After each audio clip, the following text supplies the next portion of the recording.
mundo a postos. Vamos lá, professora Roberta? Sim.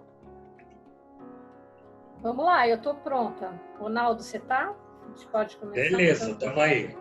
Perguntaram quem está pronto para o psicólogo Fenô. Eu tenho medo de perguntar isso, né? Porque é sempre um devir, vir a ser, né? Mas a gente... Né, Ronaldo? Verdade. É isso aí, gente. Nós, professores e professoras, o professor Reinaldo está aqui na sala conosco também. Quero deixar Ei, as chefe. boas-vindas. Bem-vindo. Agradecer pelo apoio do nosso projeto coletivo. E eu queria falar rapidamente sobre ele para a gente não perder mais tempo, né? Então, nós professores e professoras percebemos a necessidade na nossa vida pessoal e profissional de construir outras conexões com a vida, e nesse momento todo mundo está tão preocupado com uma doença que vem agravando e ceifando tantas vidas, né? Só no Brasil já são mais de 20 mil vidas, e a coisa está ficando mais séria do que talvez algumas pessoas, muita gente possa não acreditar, né? E nós temos ficado preocupados com a relação entre nós, professores, com vocês, no sentido de estabelecer outras conexões, para além de ficar só na aula online, nas tarefas. E às vezes alguns alunos nos procuram no privado, e aí a gente resolveu fazer um projeto que estabelecêssemos alguns encontros como esse, né? Eu cancelei o encontro das 5 horas porque eu achei que já tinha... Eu achei que já tivéssemos bastante tarefa. Eu vou postergar para depois a gente fazer um encontro. Até a professora Lumena Furtado confirmou, eu desmarquei com ela para a gente fazer as coisas com leveza. Por que leveza? A proposta é que a gente faça atividades com vocês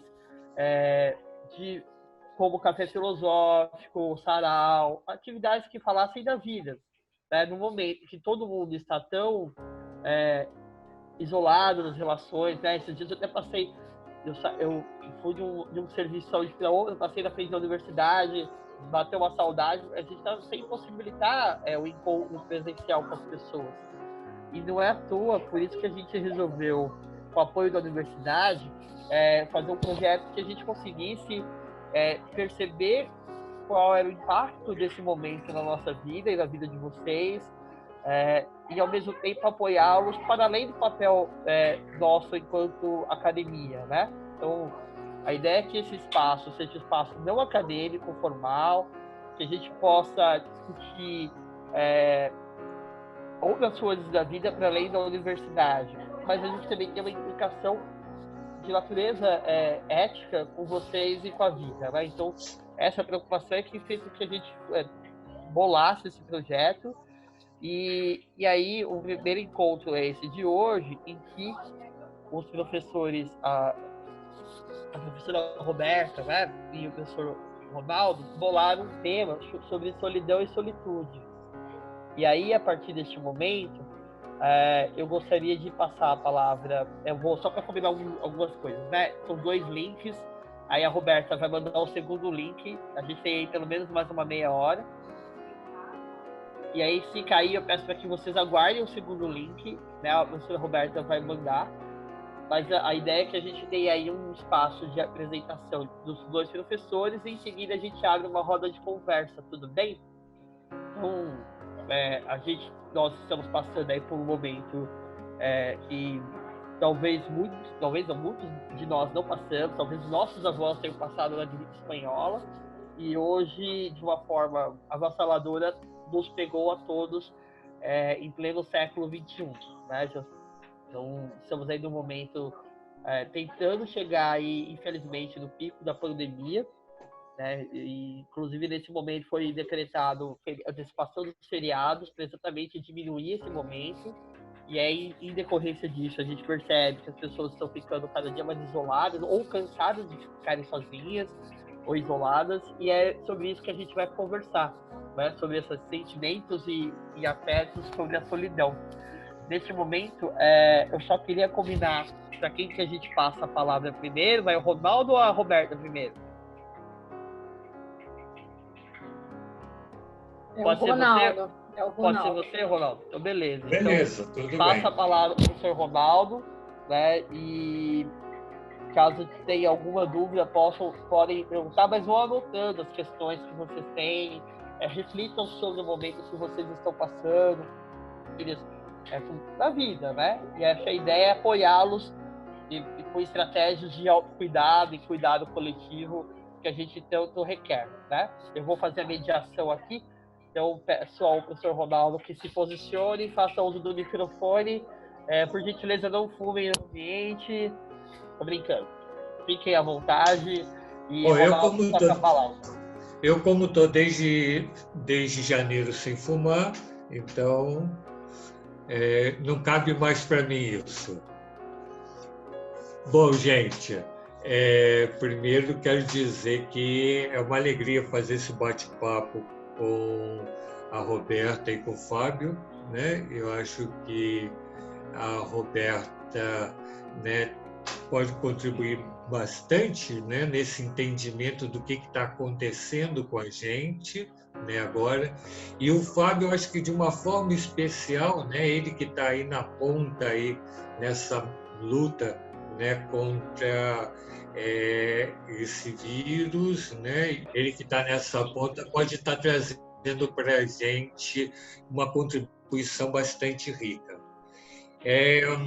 Veja, gente, isso que eu vou partilhar com vocês, né, vem um pouco de como eu estou vivendo esses momentos, né? A gente começou esse isolamento social, né? E eu precisava começar a entender o que estava acontecendo comigo, né? Eu olhava para a rua e já não via mais criança correndo, jogando bola na rua como via antes. A escola do lado da minha casa sem barulho de criança mais. Eu já conseguia ouvir até passarinho, que eu só ouvia às 3, 4 horas da manhã em casa, né? O que estava acontecendo, né? E fui partilhando com algumas pessoas, né? Aqui eu acho que a Ana não está presente, né? Ana Freire está aí? Não, né? Mas de uma das pessoas que estão aqui presentes já se manifestou, a Mauri, né? A gente foi partilhando algumas impressões e houve um momento que eu então tive que pedir socorro, né, para os gurus da filosofia. E aí eu fui pedir socorro para o Camus, né? O Camus, ele, em 1947, ele escreveu um vídeo chamado A Peste, né? E eu tinha lido esse livro quando fiz filosofia, quando estava fazendo filosofia, e eu senti vontade, então, de retomar esse livro, né? E pedindo a ele, né, que me ajudasse, então, a entender um pouco essa situação, né? Então, para a gente poder entender, né, e situar esse livro, A Peste, do Camus, é legal a gente poder entender quem é o Camus, né? O Camus viveu de 1913 a 1960. Então, veja, ele viveu o impacto das duas grandes guerras mundiais, né? e do totalitarismo, né? Sobretudo do nazismo alemão, né? Ele é argelino, né? Mas viveu na França, e na França ele atuou como jornalista e como militante da resistência francesa, né? Então, é alguém que teve, diante desse momento, uma postura muito de militância, né? Além de uma postura reflexiva. A questão dele era querer entender, né, esse mundo, né? De duas grandes guerras mundiais e de totalitarismos, né? Então, veja, a partir daí ele começa a desenvolver um pensamento filosófico existencial, né? E o Camus ele vai dizer que em contraposição ao Platão, né, que dizia que a questão fundamental da filosofia era como é a morte, né, e como se morrer bem. O Camus vai dizer que a questão fundamental para a filosofia é o suicídio, né? Ele diz o seguinte, são palavras dele no livro O Homem Revoltado, né? Só existe um problema filosófico realmente sério, é o suicídio. É julgar se a vida vale ou não vale ser vivida. Então, vejam, gente, para o Camus, não é que o Camus estivesse valorizando o ato do suicídio, né? Mas ele vai filosófico muito importante, fundamental. Por quê? Porque o ato do suicídio é um ato extremo, né? Aonde só para o Camus só esse ato pode trazer a questão que para ele é fundamental. E qual é essa questão para ele? Ele vai perguntar: a vida vale a pena ser vivida? Né? Se vale a pena ser vivida, né? Como é que a gente deve viver ela? Se não vale a pena, como é que a gente sai dessa vida? Então ele diz que só o suicídio vai fazer essa questão, vai botar o indivíduo de cara com essa questão, né? Então, de cara com essa questão, né, ele vai entender, né, que o ser humano, quando se coloca diante disso, ele vai se deparar com uma situação limítrofe, que é a angústia ante a realidade da morte. Né? E, diante dessa realidade da morte, o Camus vai dizer que a gente tem duas alternativas. Né? A primeira alternativa é deparar com essa certeza, que é a morte, né? De uma forma melancólica e desesperada. E quando a gente se depara com a realidade da morte de forma melancólica e desesperada, a vida vira um tédio. Né? Ou a outra possibilidade, ele diz que é se deparar com a angústia da morte ou com a realidade da morte, né? Como uma realidade, ou seja, uma coisa que vai acontecer de fato comigo e com todas as pessoas, né? Ele diz que quando a gente encara, né, a angústia da realidade da morte com essa clareza, né, com essa objetividade, a gente toma a vida com paixão, né?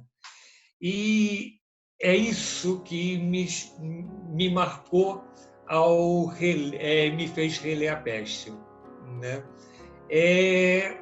Eu ter que me confrontando nessa situação, perceber o seguinte: olha, né? Tá aí, coronavírus está aí, e a realidade da morte não é só para aqueles que estão passando aqui toda hora na janela do meu apartamento, as ambulâncias passando com a sirene ligada. Pode ser para mim também, né? Como é que eu encaro essa realidade? Né? E aí eu fui, né, procurando, né, buscar na leitura da Peste, né, saídas para poder encarar essa situação. Então vamos lá, gente, vamos ver um pouco o que ele apresenta, que é A Peste. Bom, o livro vai falar, né, de uma cidadezinha, né, que vai ser acomedida pela peste, né, e por causa disso ela é fechada, isolada do restante do mundo. E durante um período ela fica em isolamento, a cidade toda, né? É interessante que o livro começa descrevendo essa cidade que se chama Oran, né? E o Camus vai dizer que Orã é uma cidade comum, um lugar neutro, né? Então, veja, ele caracteriza a cidade como um lugar comum, um lugar neutro. E aí, o que significa para o Camus lugar comum e lugar neutro? E ele vai descrevendo como é que o que acontece nessa cidade. Então, ele vai dizer que Orã é um lugar com uma vida muito frenética, né? Mas onde a existência do outro passa desapercebida. Ou seja, é uma cidade onde a vida é muito frenética, a correria de um lado para o outro é intensa, mas as pessoas não se apercebem da existência dos outros, né? Do outro que está passando ou está correndo junto com ele. Ele vai dizer que é um lugar onde se trabalha muito, mas para que as pessoas possam se enriquecer, né?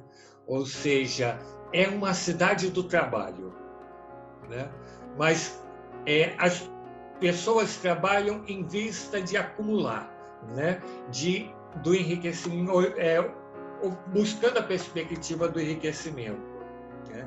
Ele vai dizer que é um lugar onde as pessoas ou se devoram rapidamente no que se convencionou chamar de ato de amor, ou se entregam a um longo hábito a dois, né? Isso são palavras dele. Ou seja, nas suas relações íntimas, as pessoas dessa cidade, né, ou vivem uma relação, né, extremamente hedonista, né, e se entregam a qualquer forma de amor fluida que se apareça por aí, ou se entregam a relações, né, que ele vai chamar relações a dois, marcadas pelo tédio, pelo hábito, né? Eu, quando lia isso, lembrava do Cazuza, né, do nosso grande poeta, né, que chamava esse tipo de escolha de solidão a dois, né? E então vejam, gente, é uma cidade aonde ele vai dizer que por falta de tempo e por falta de reflexão, né, as pessoas são obrigadas ao consumo, à exploração e ao hedonismo. Eu não sei o que parece para vocês, mas essa descrição de Orã me fez lembrar muito uma cidade, né? E uma cidade que é muito próxima a nós, né? E isso me veio esquentar mais a cabeça, né? Ele vai mais longe ainda, ele vai dizer que nessa cidade, né, tudo isso, para você viver nessa cidade, você precisa ter uma boa saúde, né? E aí ele ainda vai frisar, portanto, era um lugar desconfortável para se ficar doente ou para morrer, né? Michel Foucault vai dizer, né, que com o biopoder, né, na perspectiva de controlar o corpo social, ou seja, a sociedade, né, num todo, e moldar os corpos, né, individuais, socialmente falando, né, se desenvolveu a política do biopoder, né, aonde a justificativa está na questão da saúde, né? O que é feito em busca da vida, em busca da saúde. E esse mecanismo faz com que seja escondido, né, a realidade da morte, né? E veja, com isso, busca se esconder, é visto como feio, é visto como uma coisa ruim, tudo que não é vida, né? Ou seja, doença, e a velhice, tudo isso é considerado como uma coisa que precisa ser excluído, precisa ser isolado. Então, Orã é uma cidade que, antes da pandemia, já vivia a exclusão, né? E já vivia uma exclusão, né, de um isolamento que se dão justamente com essas pessoas que não estão confortáveis nessa cidade por estarem em condições, porque estão doentes, porque são mais velhas, né? Ou porque estão vivenciando uma realidade de morte.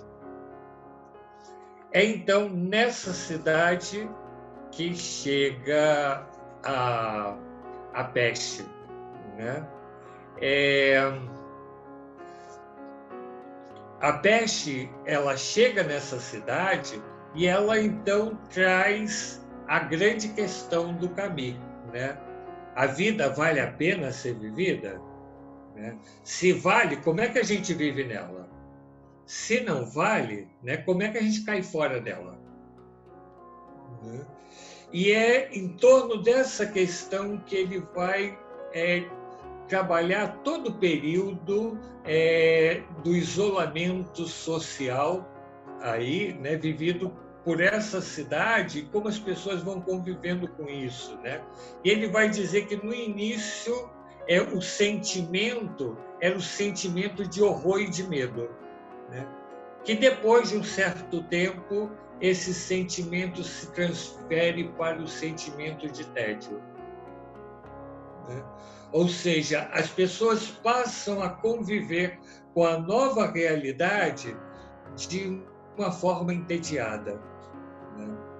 E aí, nesse momento, eu precisava entender o que significava isso, né? Passar desse momento de horror e medo para esse momento de tédio, que eu estava vendo acontecer, né? Quer dizer, em vários momentos, né? Eu olhava da janela do meu quarto e via a cara das pessoas nas janelas entediadas, né? Comentários de algumas pessoas trazendo essa perspectiva, né? E conflitos acontecendo, né? Eu nunca ouvi tantas discussões de casais, né? Eu moro num condomínio, né? Dentro do meu condomínio, como tenho escutado nesses últimos 2 meses, né? E aí eu fui pedir então socorro a uma outra filósofa existencialista que eu gosto muito, que se chama Hannah Arendt, né? Hannah Arendt é uma filósofa alemã de origem judia. Ela foi aluna e teve uma relação afetiva com Heidegger, né? E ela foi denunciada, ela viveu um período na França. Na França, ela foi denunciada como uma estrangeira suspeita para as forças nazistas. Ela foi presa, levada para um campo de concentração alemão-francês na cidade de Guise, né? E ela vai viver nesse campo de concentração durante um período, mas consegue fugir e vai para os Estados Unidos, onde ela vai exercer o trabalho de professor, né? Como jornalista, um tempo mais tarde, ela é convidada a fazer a reportagem de um julgamento de um dos oficiais nazistas muito famoso, né, que se chamava Reich, né? E o Reich, né, ele era considerado uma pessoa terrível, um monstro, né? E por quê? Porque a função dele era selecionar as pessoas que entrariam nos vagões, né? Então ele selecionava quem estaria nos vagões e iria direto para a morte, e os que iriam para os campos de concentração esperavam algum tempo para depois morrer, né? Ele tinha esse papel, né? E ela participa desse julgamento, e quando ela volta, ela escreve um livro que se chama O Julgamento de Reich, em que ela vai dizer o seguinte: ela participou desse julgamento, ela foi esperando encontrar um monstro, e na realidade o que ela encontrou? Um homem normal, né? Aquele cara que certamente era casado e tinha filhos, né? Que saía para trabalhar de manhã cedo, voltava no final do dia, dava um beijo na esposa, brincava com as crianças e jantava com a família. Aquele cara bom amigo que nos finais de semana batia papo com a vizinhança, praticava algum esporte com algumas pessoas, né? Aquele cara que, como funcionário, se trabalhasse no McDonald's, teria fotografia todo mês de funcionário do mês, né? Ou seja, aquele bom trabalhador, né? E ela vai dizer, olha, né? Esse cara é o cara que é considerado monstro. E ela cunha um termo que vai ser clássico e vai ser polêmico também, que é o termo da banalidade do mal. Ela vai dizer assim, olha, o mal não é mefistofélico, né? Como a gente pensa. O mal não é aquele cara com 2 chifrinhos, um rabinho e um pano na mão. O mal é banal. E aí, ela, que a grande preocupação dela era entender como é que o homem chega na modernidade, né? E produz e aceita o absurdo dos totalitarismos, né? Como é que esse homem aceita isso, né? Apesar de todos os avanços que ele conseguiu. E diante do julgamento do Reichmann, né, ela vai se perguntar o seguinte, né? Existe alguma relação entre o mal e a irreflexão? Então ela vai dizer o seguinte, mais tarde, ela vai dizer que o mal, esse mal, né? Esse mal que é banalizado, né? Ele realmente acontece, né? Porque as pessoas assumem o papel da irreflexão, ou seja, abandonam a capacidade de pensar. E é nessa atitude, então, que a Hannah Arendt vai trabalhar o que é a existência humana, né? Ela vai escrever 2 livros que mostram as 2 características da existência humana. Um primeiro livro que se chama A Condição Humana, onde ela vai dizer que a vida humana tem 3 características, né? O labor, o trabalho e a ação. O labor é aquelas atitudes que o indivíduo tem, né?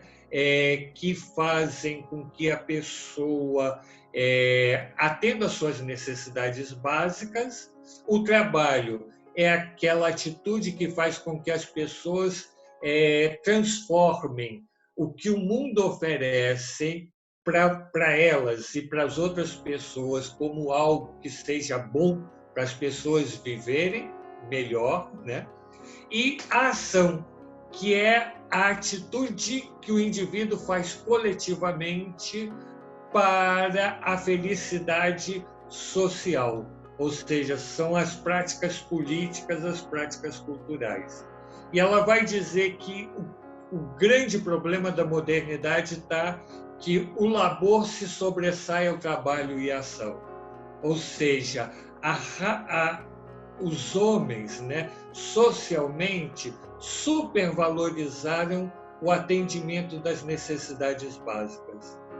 Então, por isso, né, o homem moderno é aquele homem da cidade de Orã, né?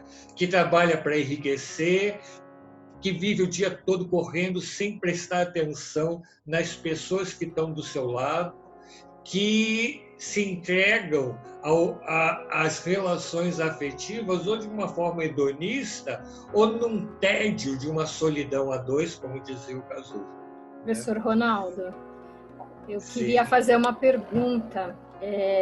A gente pode dizer, né, que esse homem moderno, ele está colocando em primeiro lugar o labor, digamos, não só para a sua subsistência, mas também para alcançar status e poder. Será que a gente poderia fazer uma discussão também por aí, pensar um pouco por aí? Quer dizer, o uso do trabalho apenas para alcançar determinadas posições que trariam poder, né? Estando naquela posição, ele teria o poder sobre o outro, né? Não sei se dá para pensar por aí também. Sim, né? Quer dizer, veja, e nessa perspectiva, né, o ser humano se desfigura, né? Eu gosto muito de pensar isso, sempre quando falo da Hannah Arendt nessas coisas, aquele filme do Charlie Chaplin, né? Tempos Modernos, né? Quer dizer, o trabalho vira aquilo, né? O operário que está apertando o parafuso e ele vira máquina, né? Ele vira máquina e passa a vida apertando o parafuso. Ele sai enlouquecido pela rua, vem uma mulher, ele aperta os peitos da mulher como se fosse parafuso, né? Então, veja, é isso, né? Ela vai dizer que o labor faz isso, né? Quer dizer, essa busca que na Peste o Camus coloca como essa busca, esse trabalhar intensamente para enriquecer, né? Que vai levar as pessoas se coisificarem, né? Elas viram coisas, né? E as relações pessoais também viram coisas, né? Ou seja, eu me relaciono com as pessoas de forma utilitária. As pessoas têm as mesmas necessidades que têm a comida para matar a minha fome, a água para matar a minha sede. Enquanto eu tenho fome, eu como. Quando eu não preciso, a comida é desprezada. Quando eu tenho sede, eu bebo. Quando eu não preciso, a água é desprezada, né? E ela vai falar isso, e dá para a gente entender, né, a característica social. Mas como é que na sua subjetividade chega a compactuar com essa artimanha da modernidade, né? E aí ela vai escrever mais tarde um outro livro que se chama, A Vida do Espírito, né?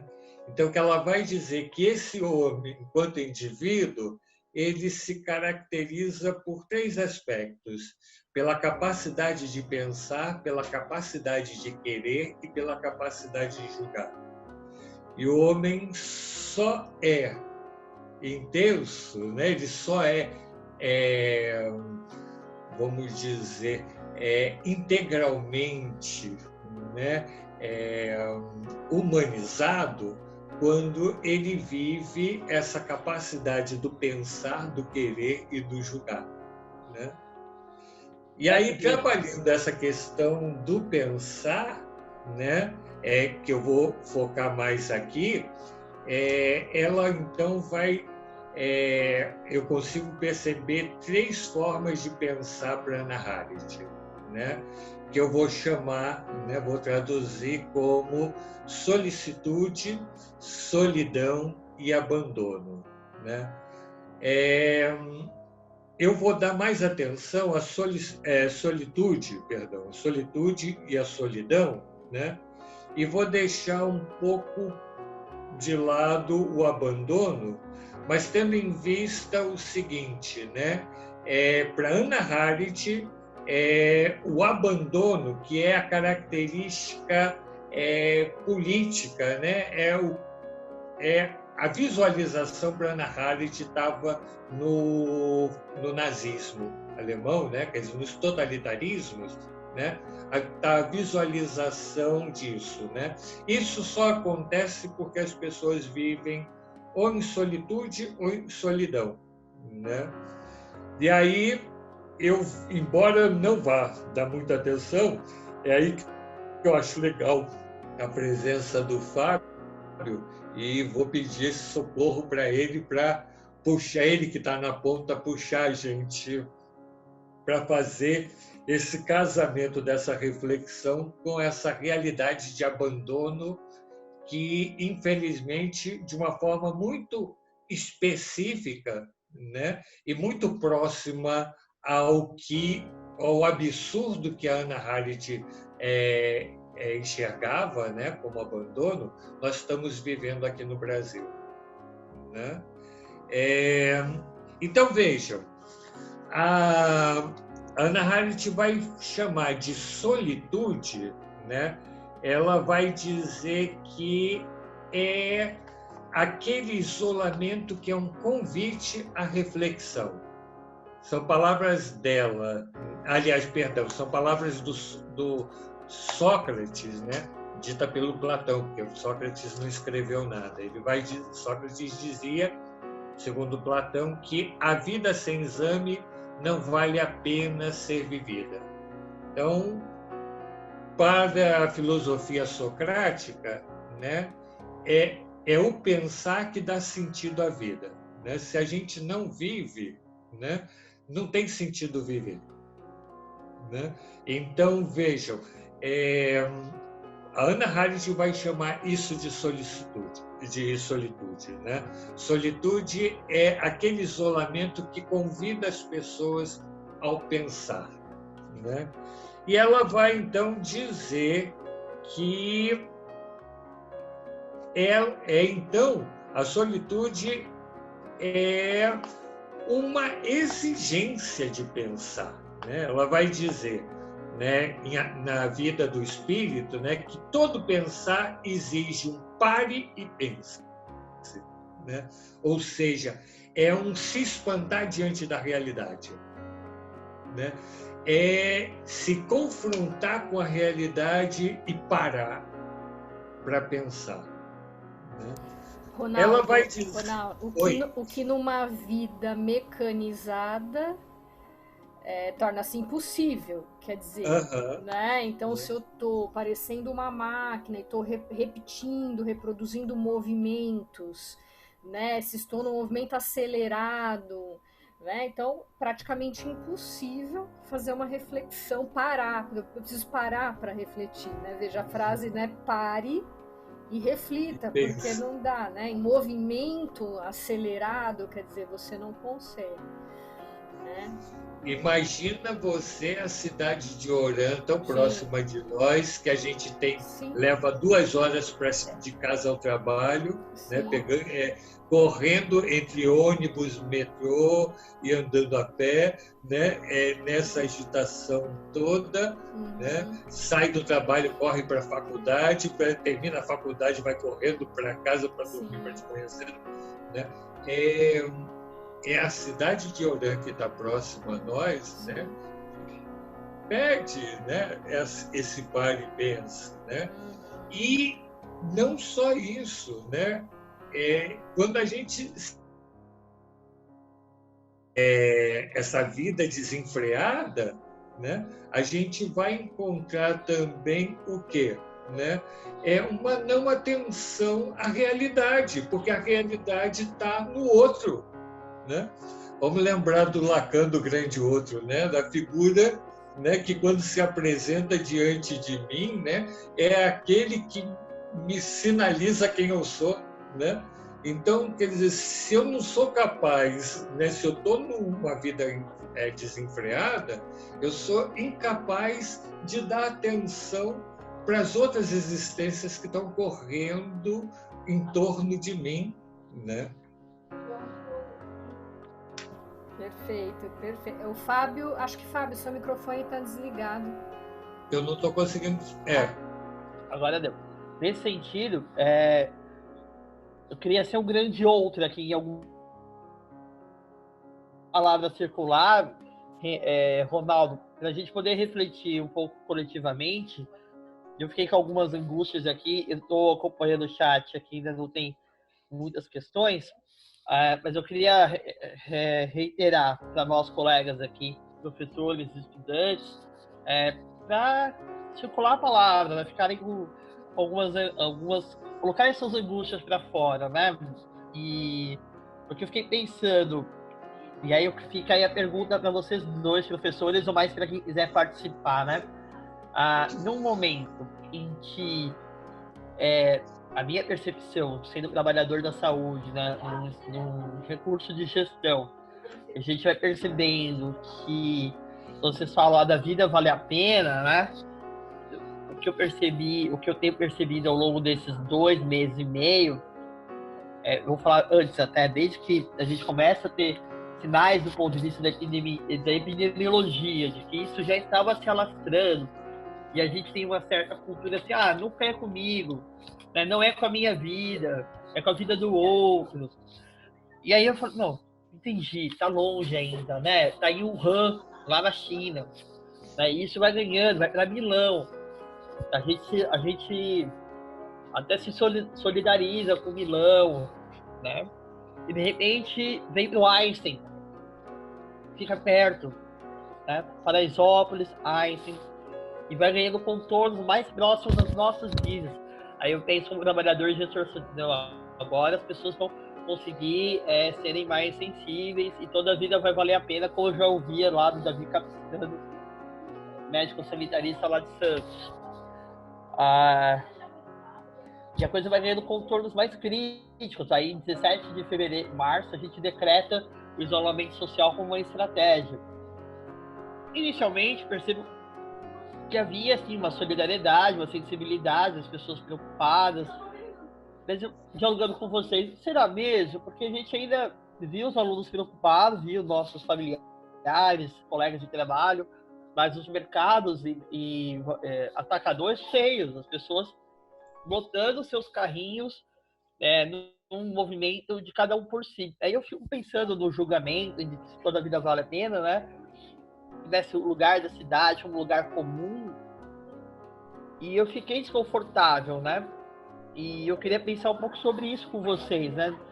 Desse lugar do cidadão de bem. Quando a Hannah Arendt fala lá do julgamento, e que dá toda a base para a produção literária dela, eu fico pensando se, nesse momento em que, inclusive, um determinado governo de plantão fala tanto de que existe uma certa banalização da morte, sabe?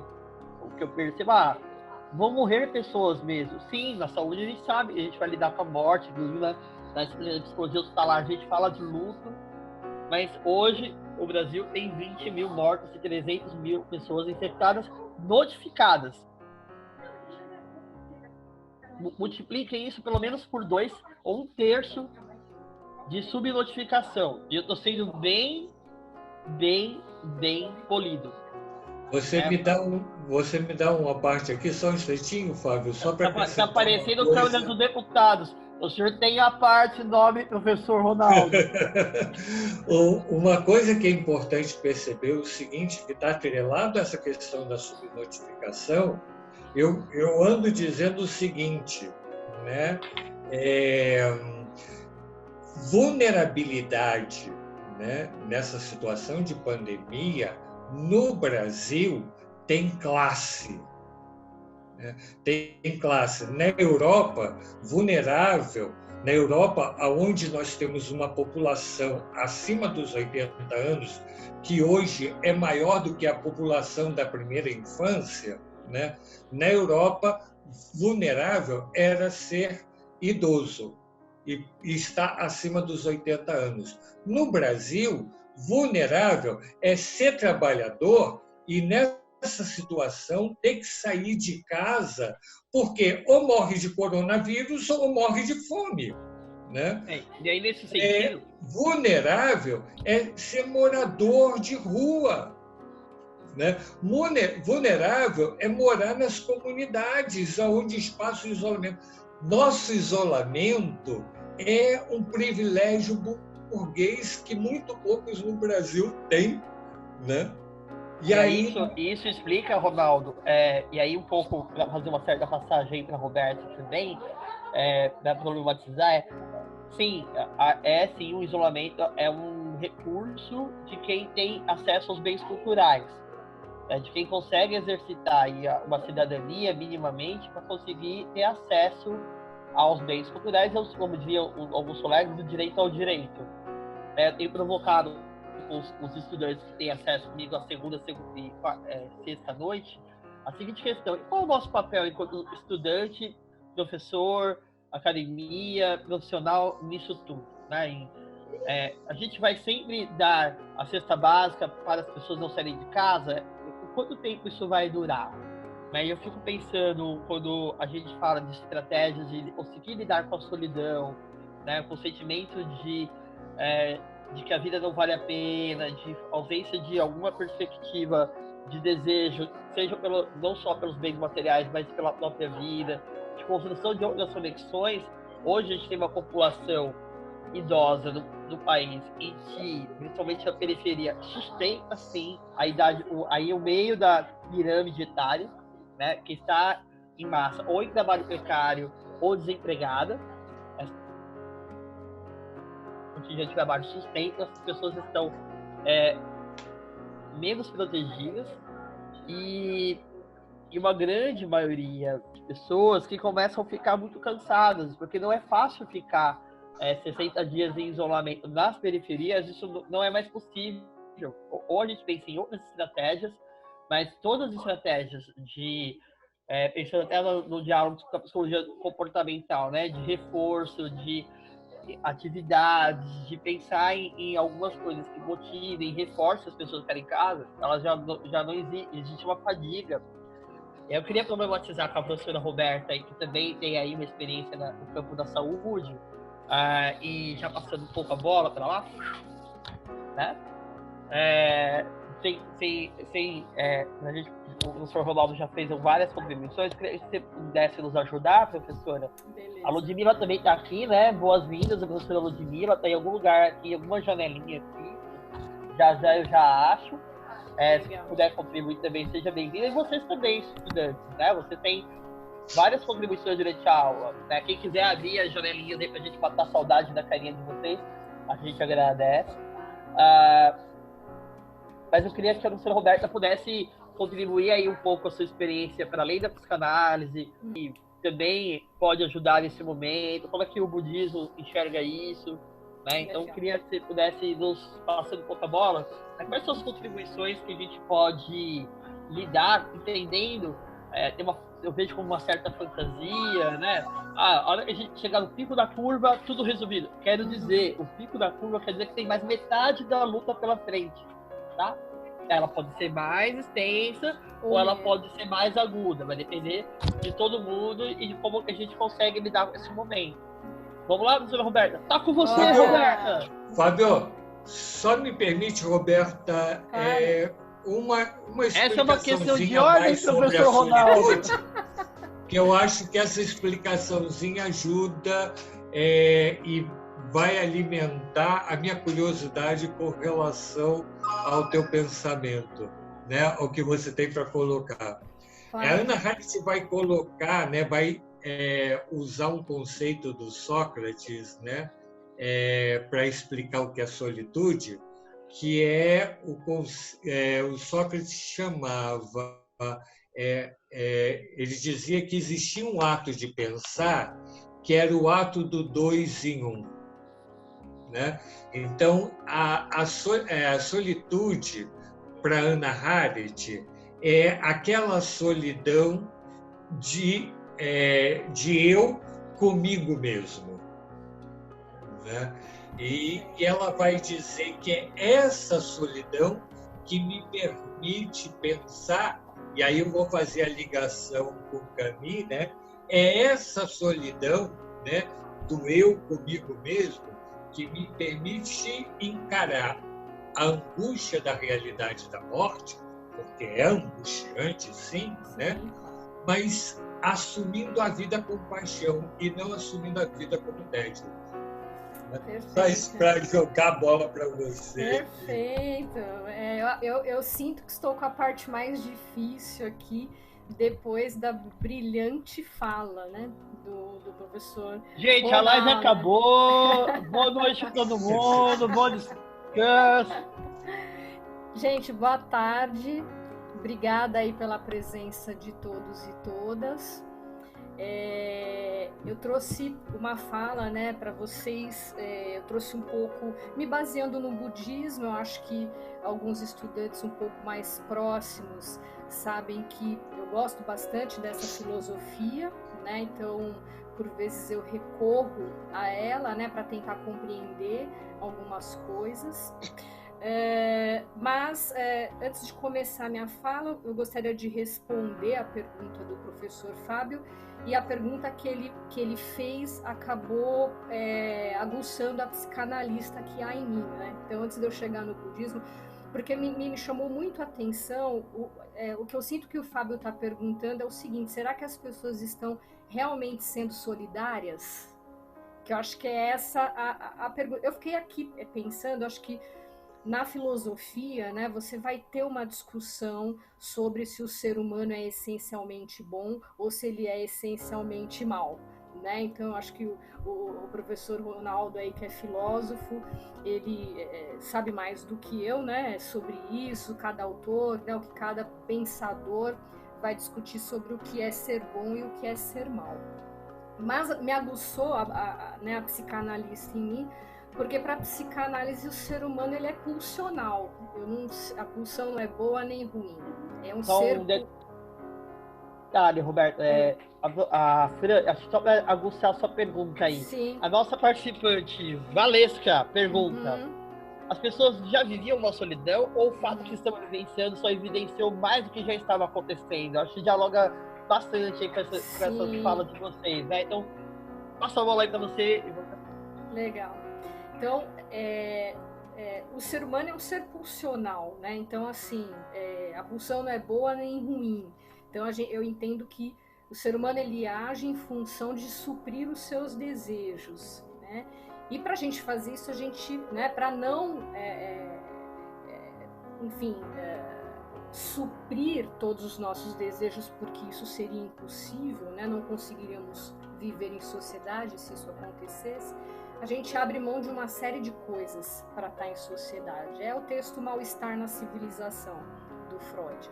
Então eu entendo, Fabinho, que assim, para a gente ser solidário, a gente faz uma força enorme.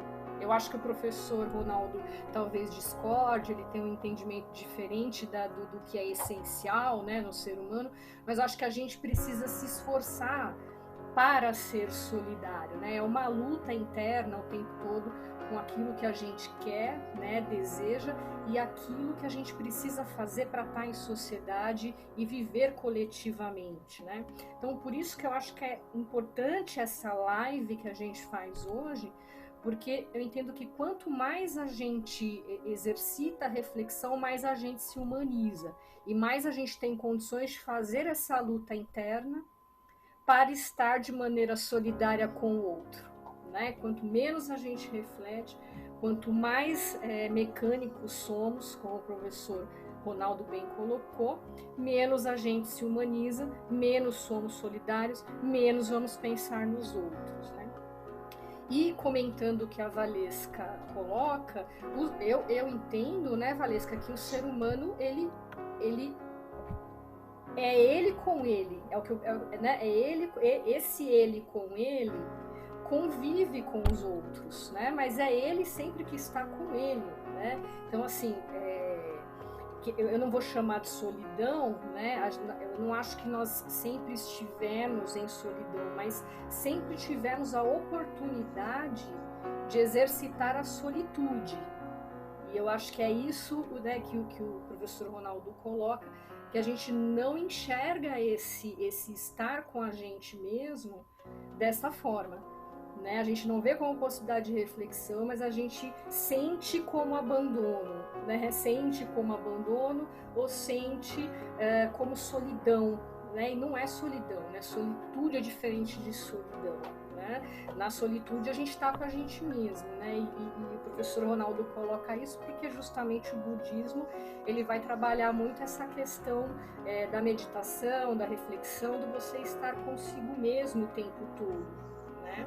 E aí eu já abro um pouquinho um caminho para uma fala que eu preparei, assim, de algumas coisas que eu queria discutir aqui, né? Eu estou trazendo dois conceitos, né, do budismo para falar um pouquinho com você. Roberta, Oi? deixa eu entrar um pouquinho aí, só colocar Claro. uma coisa interessante, é porque a Hannah Arendt, ela vai colocar, vai explicar o que é a solidão, né? E ela vai dizer que a solidão é o eu sem nem eu mesmo.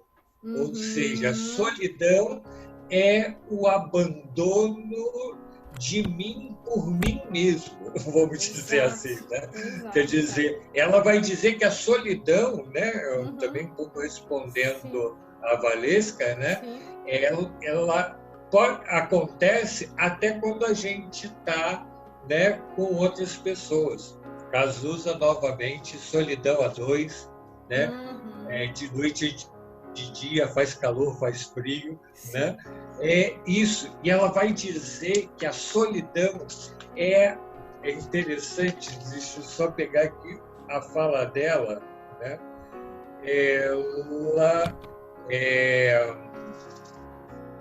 é a despersonalização, a mais cruel despersonalização do indivíduo, né? Esse eu sem nem eu mesmo, né? É o que tem de mais desumano, né, no ser humano. É o homem-máquina que você fala. Ele deixa de ser um ser pensante, né? E para o budismo, sobretudo, o pensamento consciente, então, né, por isso que às vezes aguça a psicanálise em mim, às vezes, né, o budismo, enfim, porque o budismo não vai falar de inconsciente, nada disso. Então, é a consciência o tempo todo trabalhando ali, né? Então, assim, acho que só para dar um contorno na discussão, né? Eu não vou me estender demais, gente, é bem tranquilo. O budismo, a princípio, ele não é uma religião, né? Na realidade, ele é uma filosofia. Ele não vai ter deuses ou um deus, enfim, é uma filosofia que surge na Índia por volta do século VI a.C., e que vai se difundindo e criando ramificações em diversas partes do mundo, né?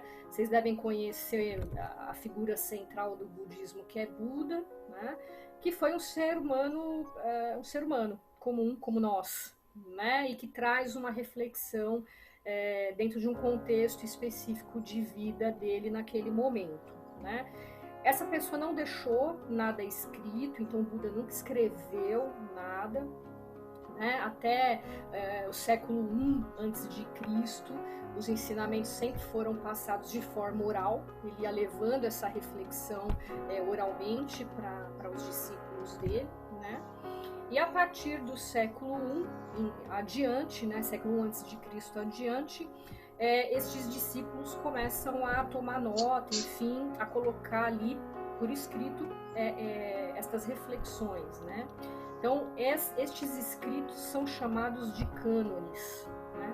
Então, a gente tem vários cânones, né? Até porque, conforme a filosofia budista vai se ramificando, né, para várias regiões do planeta, novos cânones são escritos e a gente tem aí diversos cânones. Então, não tem um único livro, né?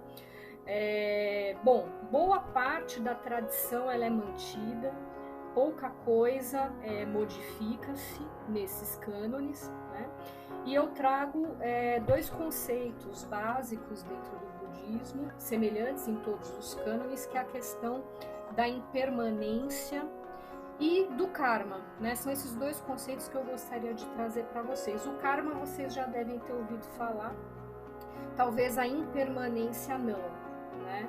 Então, vou tentar, assim, trazer isso e ver o que a gente pode trazer de contribuição para esse momento, né? Do isolamento social e também da discussão aqui.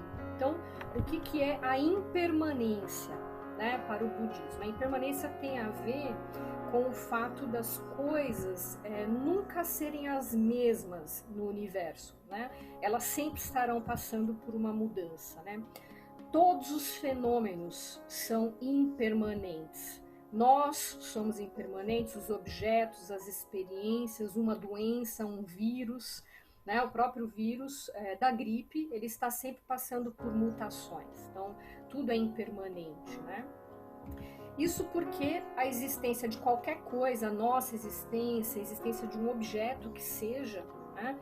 Ele necessita de uma série de causas e condições para essa existência, né? Então, se essas causas e condições deixam de existir, aquele fenômeno, aquele objeto, aquela pessoa, aquele vírus, aquela situação deixa de existir. Então, eu vou dar um exemplo aqui, né? Para que a gente tenha um copo, essa xícara que está na mão aí do Fabinho, que ele está tomando o cafezinho dele, o chá da tarde aí, né? Para que essa xícara possa existir, eu preciso de uma série de causas e condições, né? Eu preciso ter a matéria-prima para fazer essa xícara, né? Uma matéria que vai compor o material dessa xícara, né? E para isso eu preciso que essa matéria-prima surja em algum lugar, em algum estado na natureza, né? Em algum formato ali na natureza, que vai ser coletado por alguém, processado, transformado, até que se torne esse objeto conhecido por nós, né? E que chegue até nós para nosso uso, né? Então, são muitas causas e condições, né, envolvidos na existência de um simples objeto, né? Desde a coleta de matéria-prima até embalar e até ser vendido, que seja, e até que alguém compre, alguém leve para casa e até que alguém utilize esse objeto corretamente, né? Agora, vamos supor que o Fabinho deixa cair essa xícara aí, né? Fazer uma bagunça, aí bate a mão na xícara, cai ali no chão da sala dele, né? E simplesmente esse objeto ele vai deixar de existir, né? Ele é impermanente, ele já não é mais xícara, né? Ele ainda pode ser, ele vai se tornar o quê? Talvez cacos ainda, né?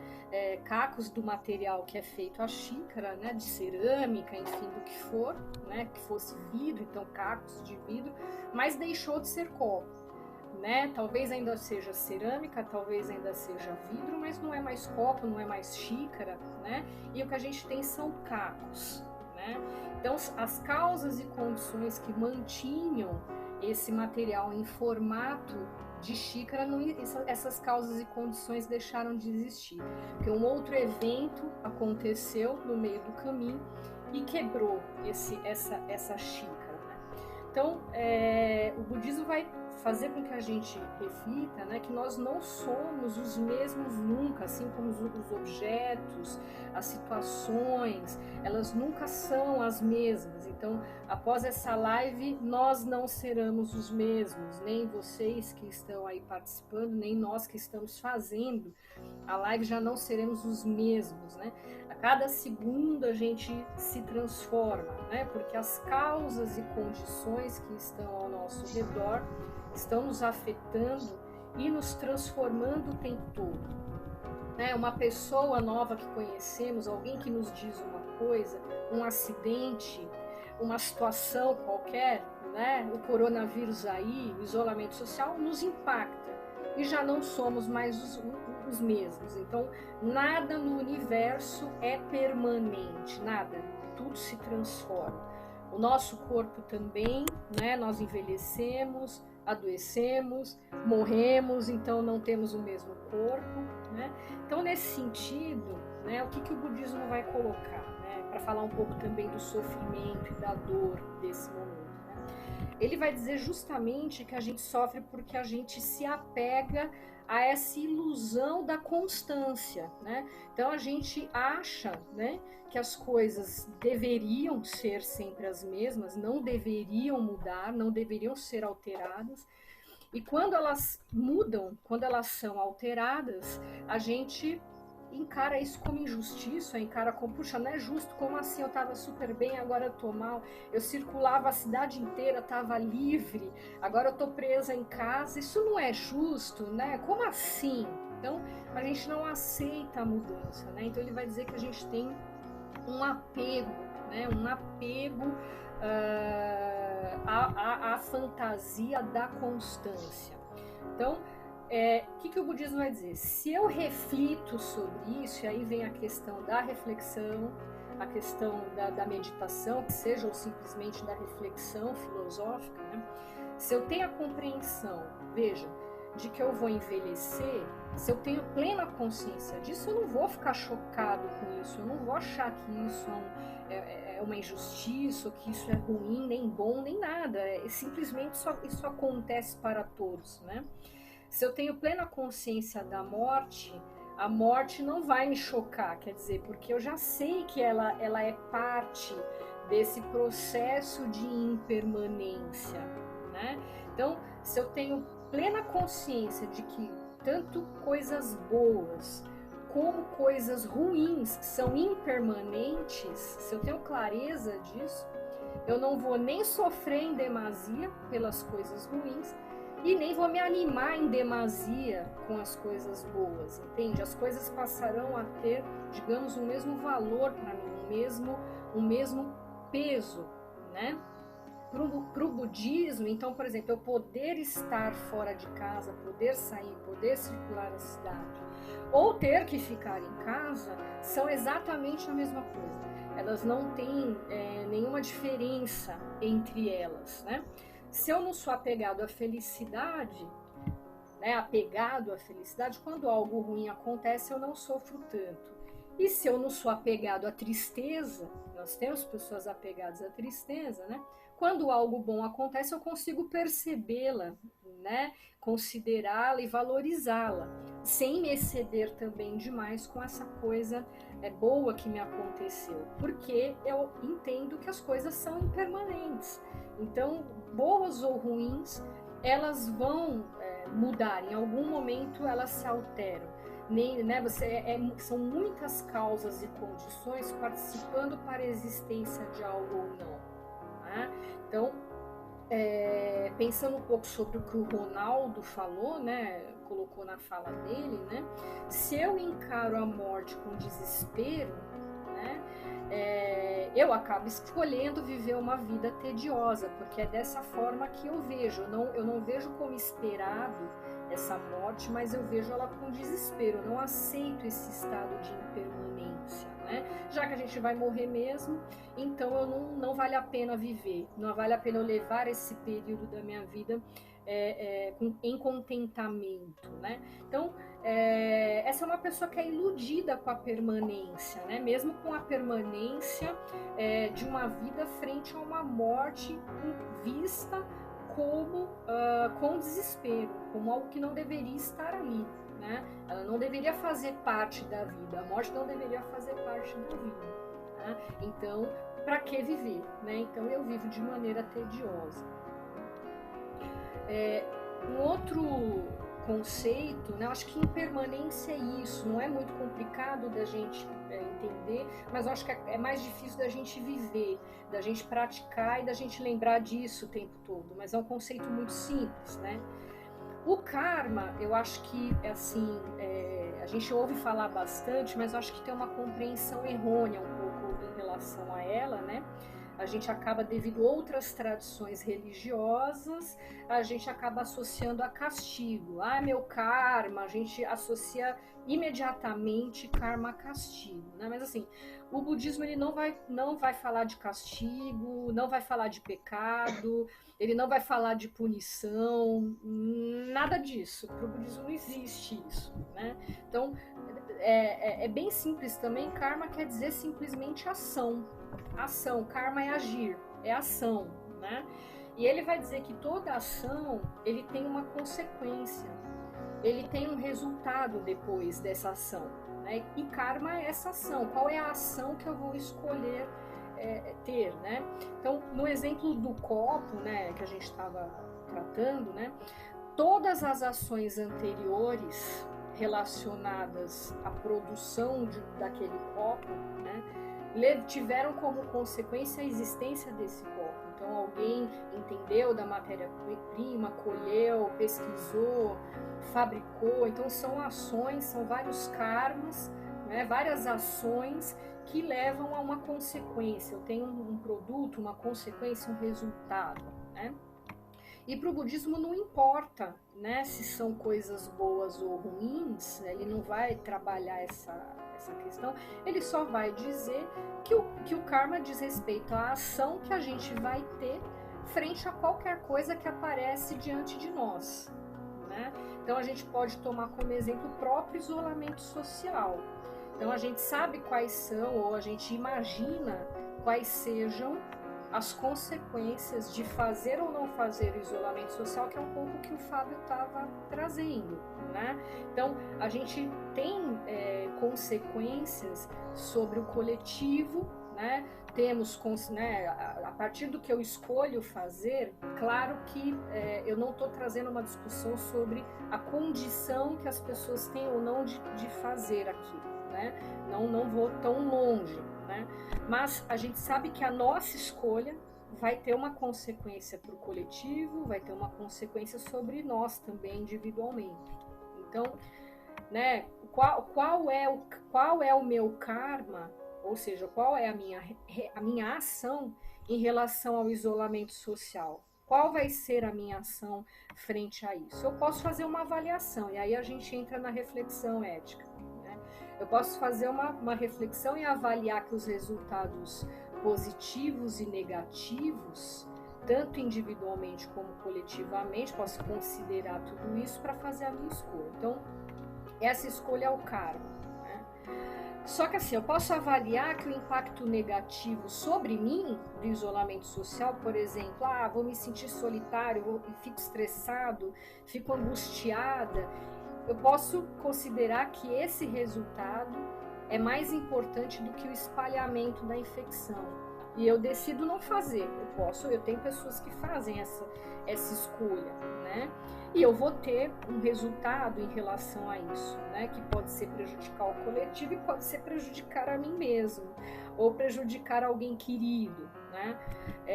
Eu posso ver o isolamento, uma outra pessoa, podemos imaginar aqui, ela pode ver o isolamento como oportunidade de estar com ela mesma, de organizar suas coisas, não sei. Cada um tem uma experiência frente ao isolamento. Ela pode ver dessa forma e escolher a ação de fazê-lo. Nem por solidariedade, nem porque assim, eu não quero espalhar. Eu quero fazer minhas coisas. Veja, a escolha por fazer pode ser, né? No sentido, ela pode estar pensando nela naquele momento, né? E eu vou ter um resultado em relação a isso. Eu vou ter uma consequência que pode ser boa para os outros, ruim para ela, ou boa para todos. Enfim, né? O que o budismo vai dizer, olha, o karma é o quê? É uma ação, né?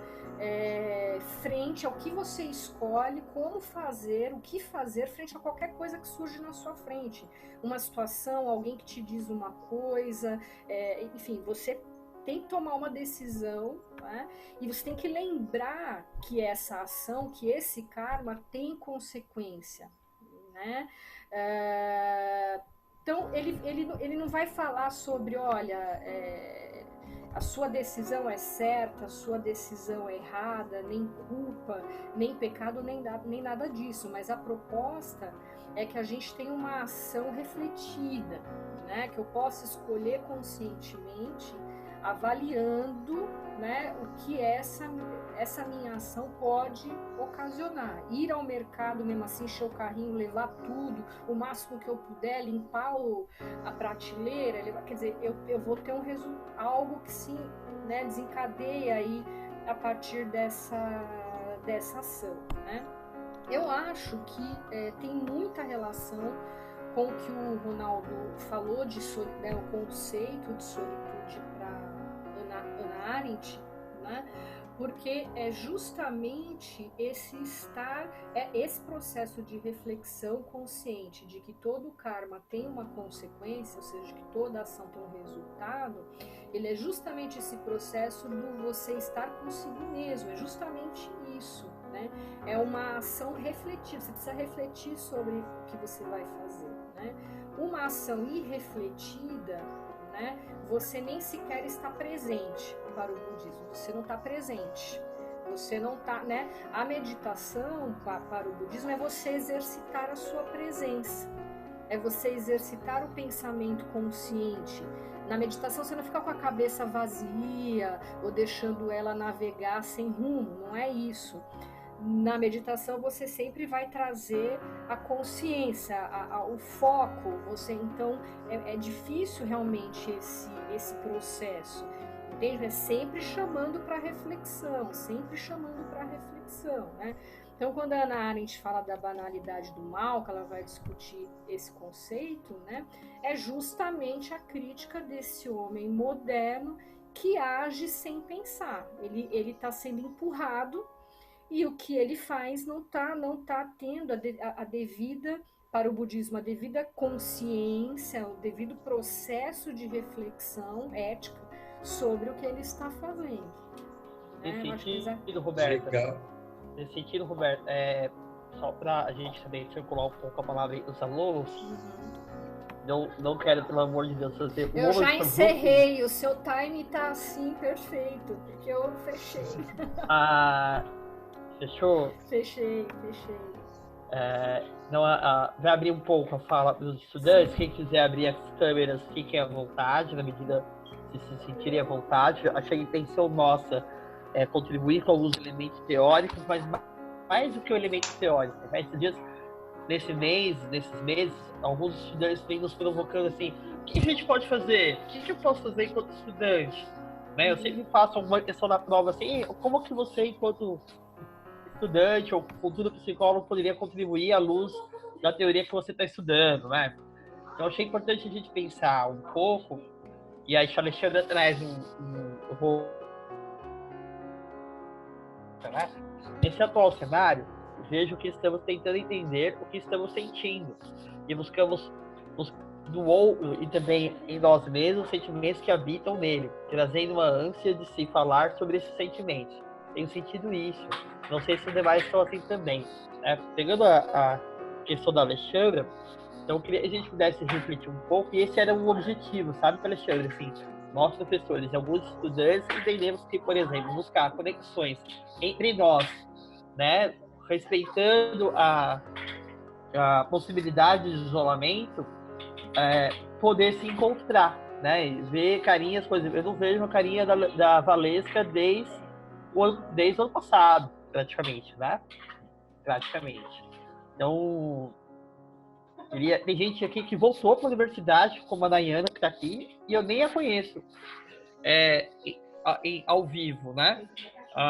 Então, o Carlos está aqui, eu ouvi uma vez, eu tinha a possibilidade, Alexandre, eu queria contribuir isso aí dos colegas, ou quem quiser contribuir, para que a gente possa também lidar com esses sentimentos, né? Então, o Conselho Federal de Psicologia e os regionais e a Federação Nacional dos Psicólogos e a ABEP, que é a Associação Brasileira de Ensino de Psicologia, tem nos orientado a sempre que possível produzir outras conexões, seja com pacientes, seja com cidadãos, seja com quem for, né? Quem está na saúde pública, a gente tem buscado algumas estratégias, né?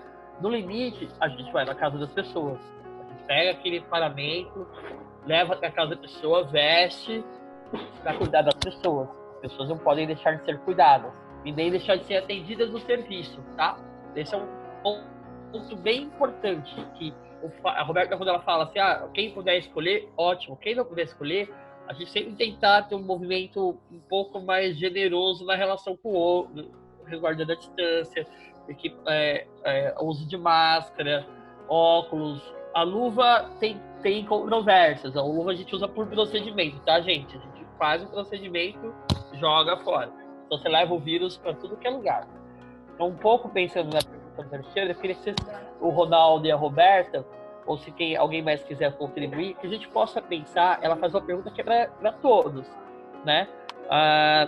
Tenho sentido isso, e não sei se os demais estão se sentindo, vocês também se sentem assim, nesse sentido de buscar compreender o que vocês mesmos sentem na relação com o outro. Eu tenho percebido, e essa fala da Alexandra não é só com ela, né?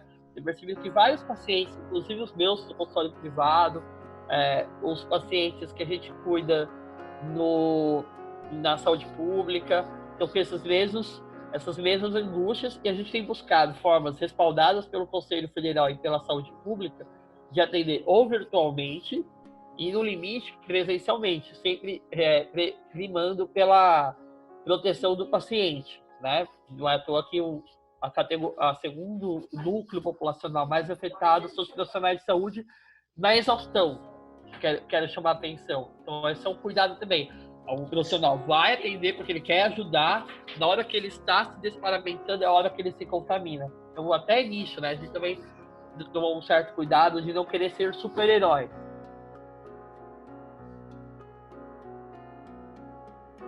Quem é que veio primeiro, a galinha ou o ovo, né?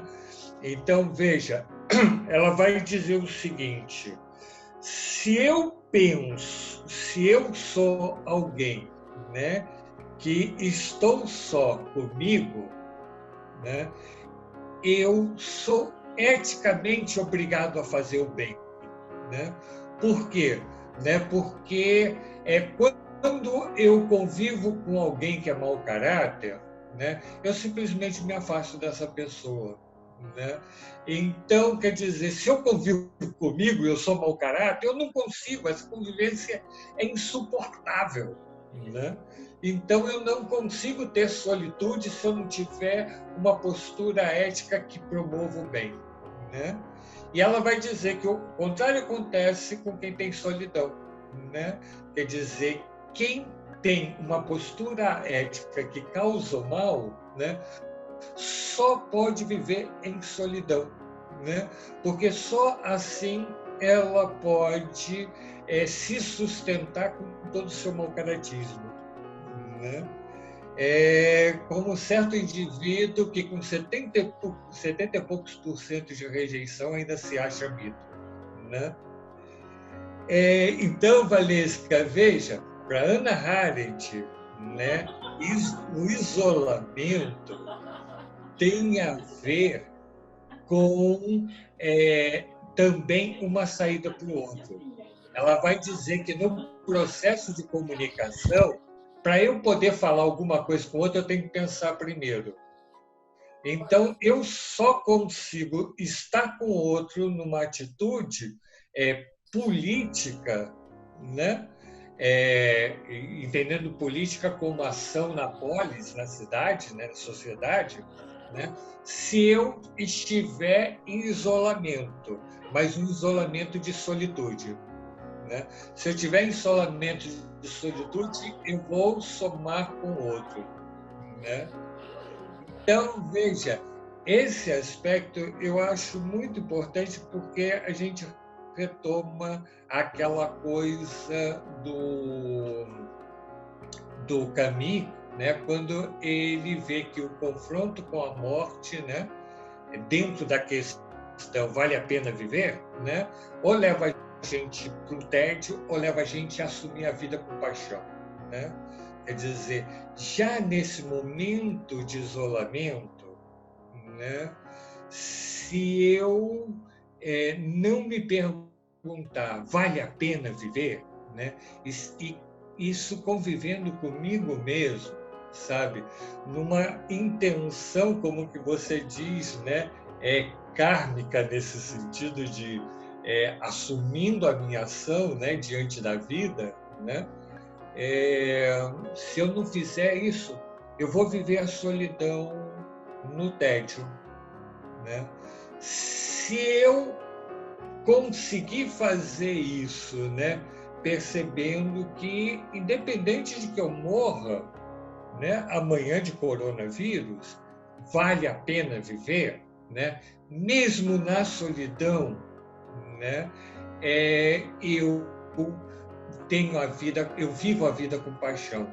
E aí eu não me lembro quem foi que colocou, né, as estratégias que está usando para enfrentar, né, as angústias que tem vivido, né? É isso, o recurso da meditação, todos esses movimentos que fazem eu estar comigo, né, conviver comigo, são extremamente ricos, né? Eu tenho usado muito esse recurso da meditação também, né? Eu, como moro no meu apartamento, 13º andar, eu abro a porta da minha varanda, né, sento no chão e fico ali, né?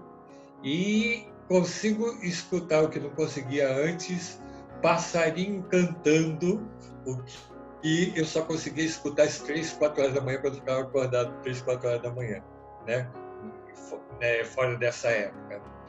E aí outra coisa que eu gostaria de estender, né? Eu acho que um pouco levantando também a questão que também foi colocado aí, né? Veja, coronavírus vai passar, né? Assim como na peste, né? No livro A Peste, né? A peste passou. E Orã fez aquela festa, o povo saiu para festejar, dançou, abraçou, beijou, né? Mas depois disso, né, caiu novamente no tédio. Ele vai dizer que Orã caiu, virou Sísifo, né? Sísifo é um mito grego, né? É de um cara que foi condenado pelos deuses a carregar uma pedra até o topo de uma montanha. Chegando lá no topo da montanha, ele está tão cansado que ele se encosta na pedra e a pedra então cai, né, de novo para a base da montanha.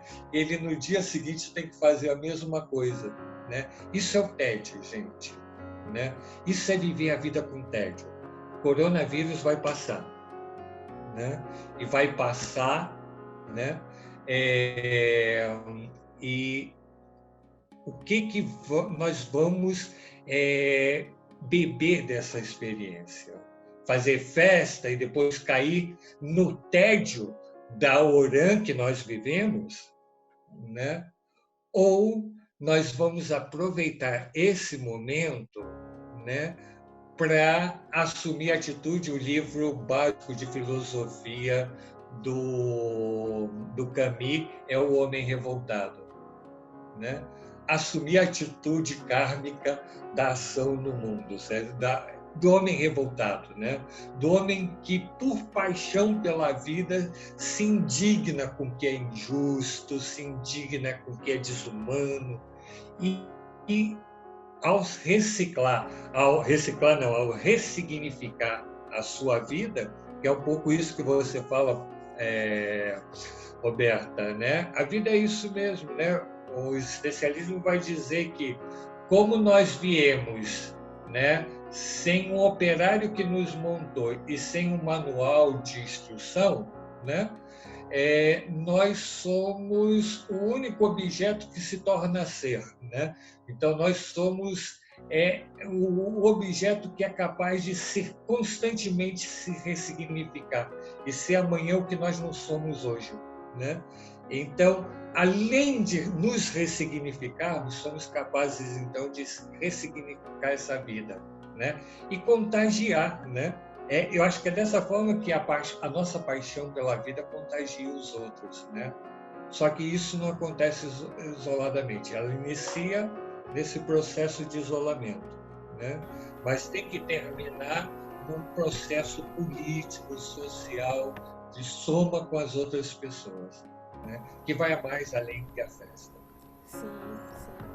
Acho que a minha contribuição aí para Alexandra, eu acho que eu concordo com o professor Ronaldo, né? Então, assim, eu acho que para estar com o outro, e é importante, quer dizer, são as duas faces da mesma moeda, né? Então a gente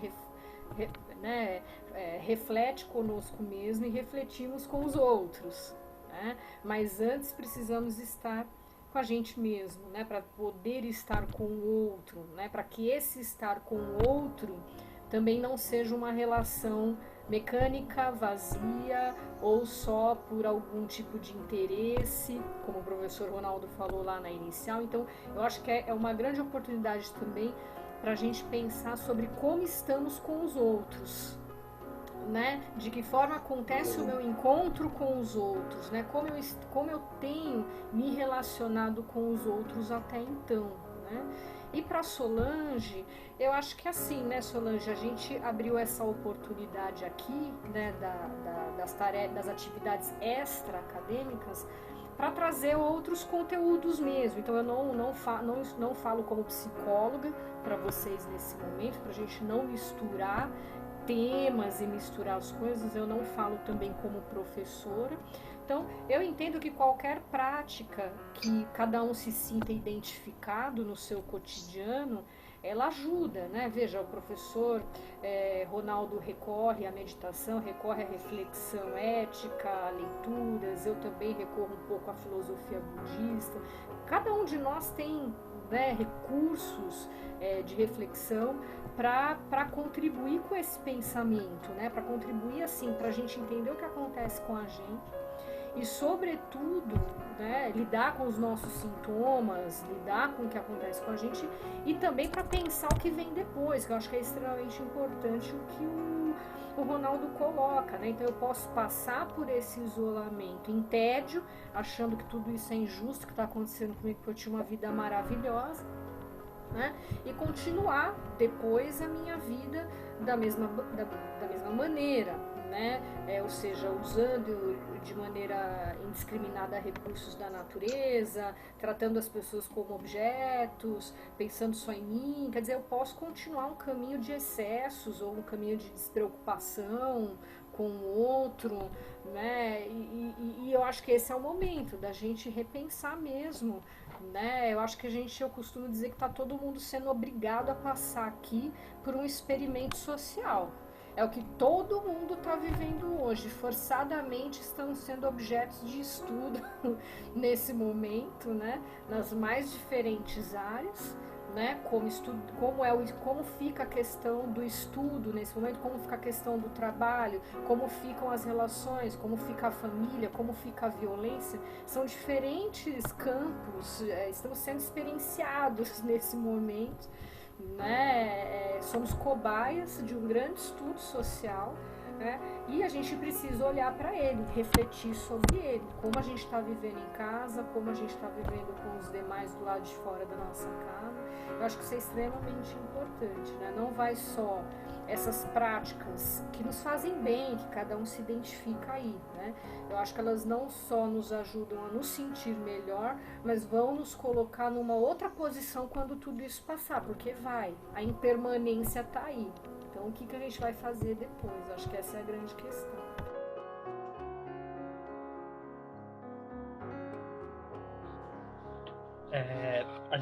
Nós estamos aí quase com 1h30, 1h de idade, né? Achei importante esse momento que vocês, estudantes, se posicionem, né?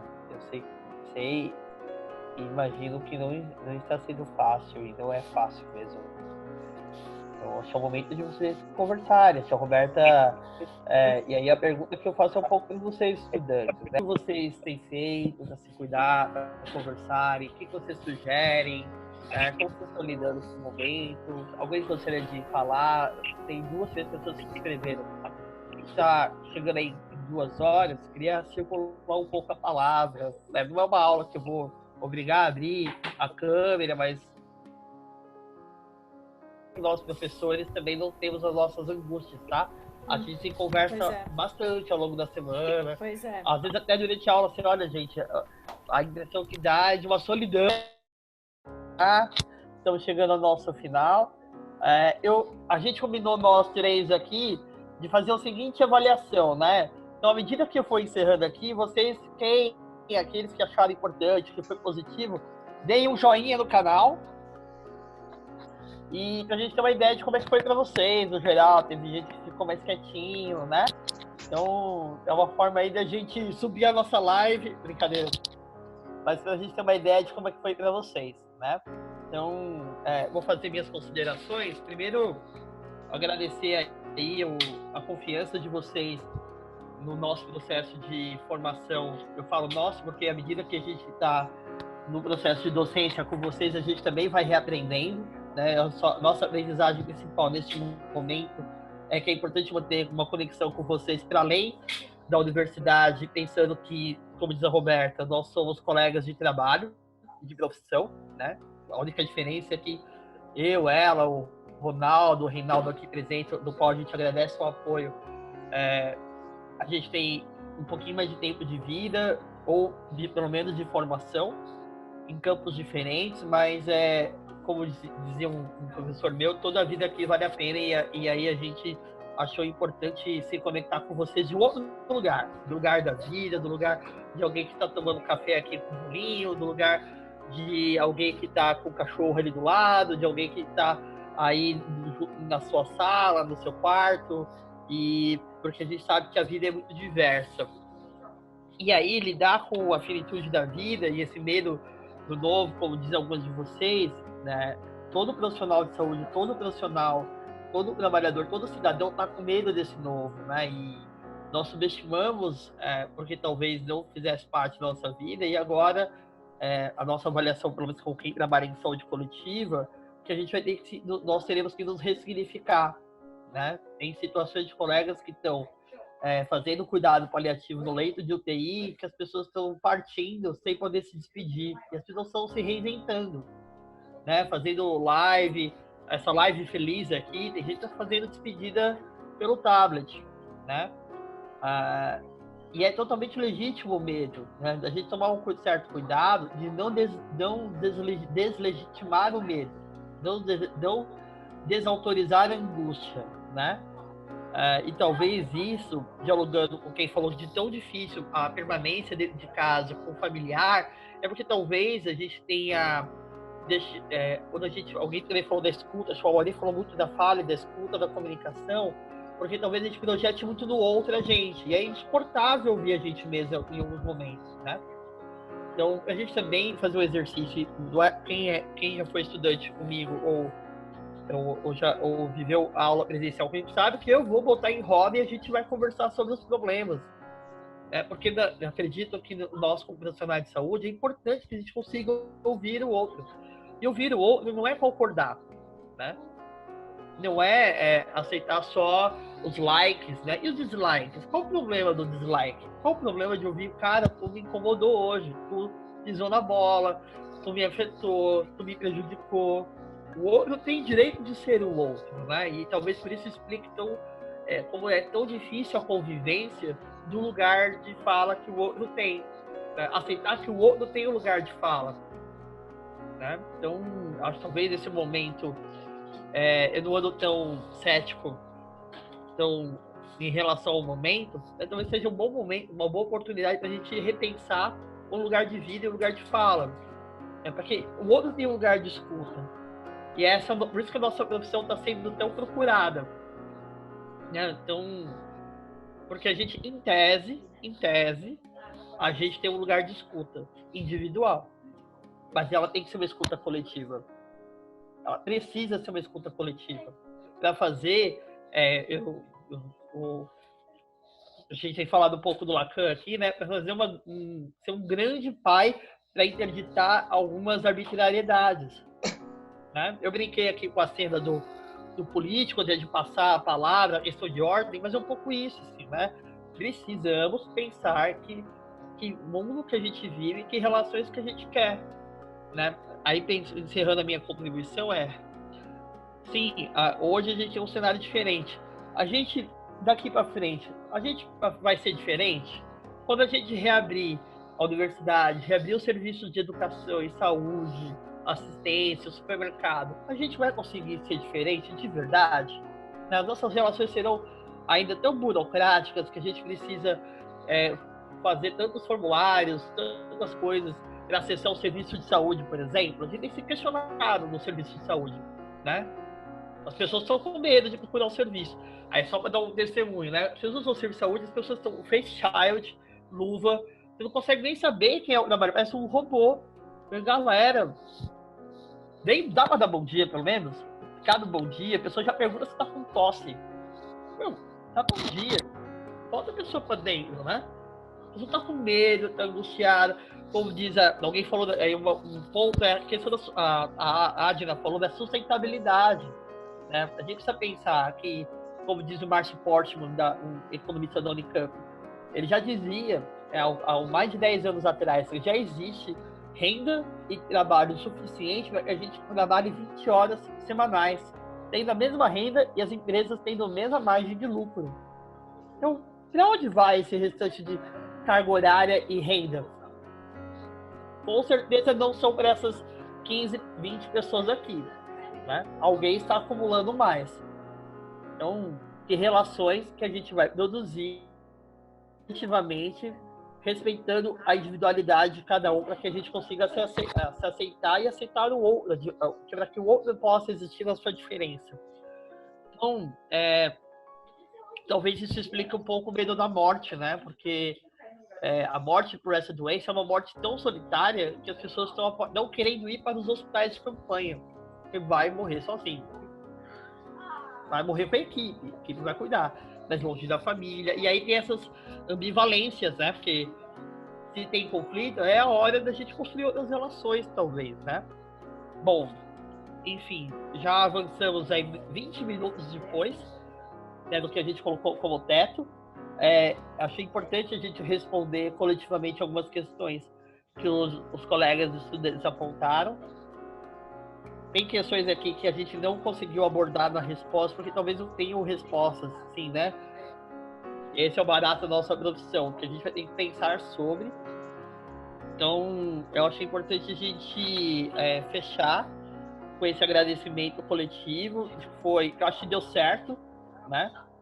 A nossa ideia deu certo, e a gente tem como corpo docente colegas de profissão e de vida, né? Porque a gente se cruza, a vida é um estreitinho, assim, né? A gente se cruza. Eu achei importante que vocês se sintam acolhidos e acolhidas e contem conosco em todo e qualquer tempo, né? Esse sentimento de angústia, de medo, de desamparo, né? A gente tem várias estratégias, os professores estão disponíveis, o Ministério da Saúde criou várias estratégias de acesso ao serviço de saúde. Tendo alguma dúvida, procure um serviço, procure um colega, rompa um pouco esse medo de sofrer sozinho, né? Sofrer sozinho é mais difícil.